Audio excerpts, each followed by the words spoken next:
We are starting this morning with the East High shooting. We know that when students come back from spring break, they're going to have SROs in their schools. This is a temporary plan for putting back school resource officers.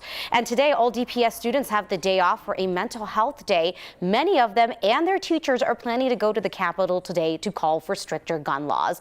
That's where we find 9 News reporter Darius Johnson this morning. And Darius, students are planning to be back at the Capitol today again, and it is not the first time that they have done this.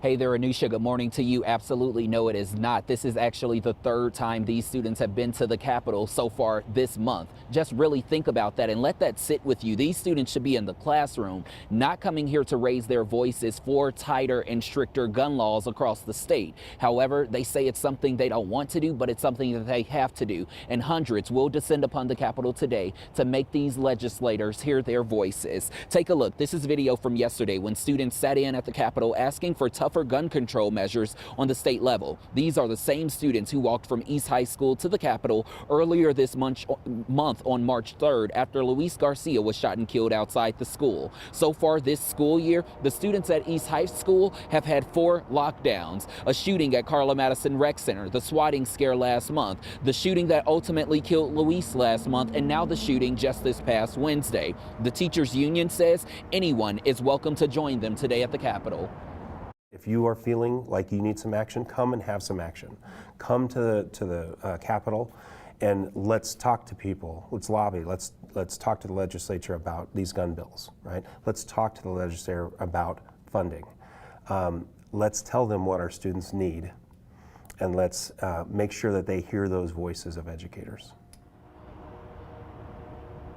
Starting at 8:30 this morning, this area will look a lot different. It's quiet and it's empty right now. However, we can expect hundreds of teachers, students, and parents to all make their voices heard and line the steps of the Capitol today so that those elected leaders can take action. I can tell you that members of the Colorado Educators Association have also stated their support for several bills that are making their way through the House right now. All of those bills are in support of gun violence prevention. The students who will also be present are going to make their voices heard in support of those bills as well. Anusha and Corey, I'm going to get more into those bills coming up in the 6:30 hour to really talk about them and how those bills being proposed by Democrats, that's what many of them are going after. However, Republicans don't really think that any of those bills could have prevented the recent gun violence at East High School.